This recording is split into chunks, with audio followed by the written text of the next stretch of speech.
Assalamualaikum warahmatullahi wabarakatuh. Kami dari kelompok 5 akan memaparkan poin-poin penting dari Kerajaan Islam di Sumatera Selatan atau yang dikenal sebagai dengan Kesultanan Palembang. Perkenalkan, nama saya Nisa Nurasisa dari 10 MIPA 4 nomor urut 14. Nama saya Virginia Nur Safira Amir, urut ke-16.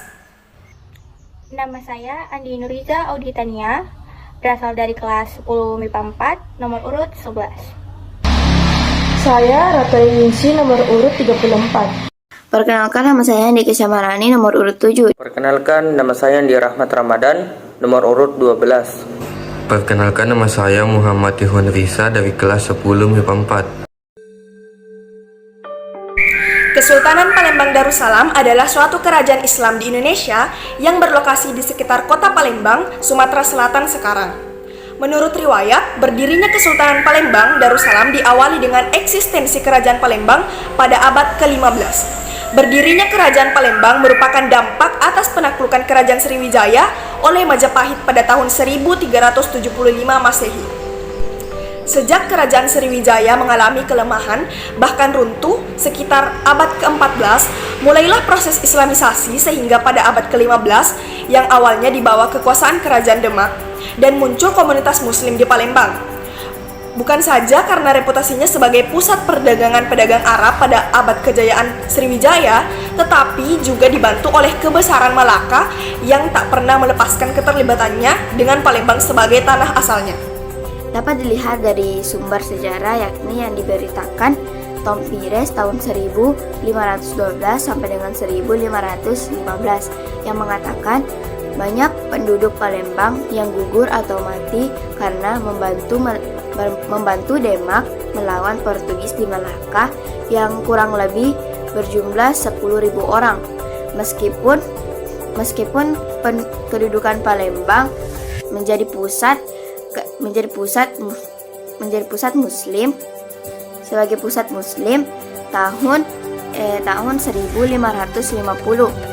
Nama tokoh yang tercatat menjadi sultan pertama Kesultanan Palembang adalah Susuhunan Sultan Abdurrahman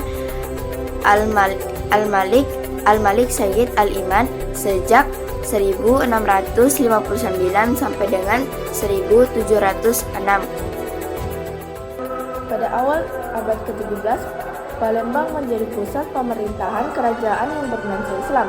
Salah satu bukti kejayaan Islam di Palembang yaitu pada masa pemerintahan Sultan Mahmud Baharudin tahun 1724 hingga 1758 yang berhasil merintis pembangunan Masjid Agung pada 28 Jumaidil awal 1151 Hijriah atau 26 Mei 1748. Bahkan pada masa pemerintahan putra yang bernama Sultan Ahmad Najmuddin pada tahun 1758 hingga 1774 yang dimana syalar agama Islam semakin pusat yang ditandai dengan berbagai hasil karya sastra keagamaan dari tokoh-tokoh seperti Abdus Samad Al-Palibani, Kemas Fakhruddin, Kemas Muhammad bin Ahmad, dan lainnya.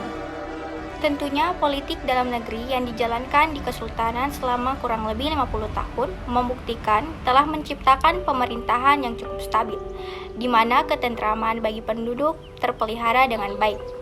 Kemudian, pada masa pemerintahan Sultan Mahmud Baharudin III pada tahun 1804 sampai dengan 1821 juga tersorot kejayaannya karena terkenal dengan kepribadian yang kuat. Ia terampil dalam berdiplomasi, berperang, dan berorganisasi.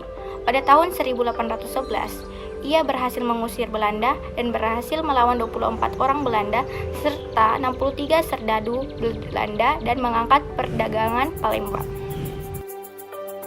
Perekonomian Kesultanan Palembang sesuai dengan letaknya sangat dipengaruhi oleh perdagangan luar dan dalam negeri. Perdagangan diadakan di Pulau Jawa, Lingga, Riau, Singapura, Malaka, Negeri Siam, dan Negeri Cina.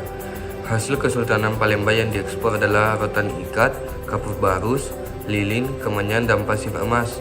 Komoditi lain adalah pertambangan timah. Faktor dari pertambangan timah itulah yang menjadi peningkatan perekonomian Kesultanan Palembang. Kemudian dalam bidang pertanian, Sultan Abdul Rahman mewajibkan daerah-daerah mengembangkan lada. Selanjutnya, pada aspek kehidupan sosial budaya, masyarakat makmur dan saling rukun didukung Sultan Mahmud Baharudin II yang telah meningkatkan kesejahteraan menjadi lebih baik.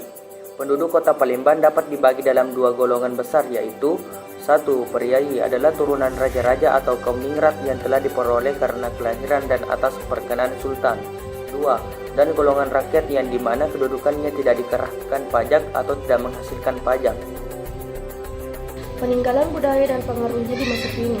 Peninggalan Kesultanan Palembang atau Kerajaan di Sumatera Selatan itu yang paling terkenal tentunya Masjid Agung Sultan Mahmud Badarudin. Walau usia Masjid Agung SMBI Jayawikramo sudah ratusan tahun, namun bangunannya tetap berdiri kokoh. Masjid ini tidak pernah sepi dari jemaah yang datang silih berganti untuk salat dan singgah. Bahkan beberapa pengunjung terlihat ada yang terkesima dengan keunikan bangunan di setiap sisi dari masjid tersebut. Usia renovasi terakhir tahun 2003.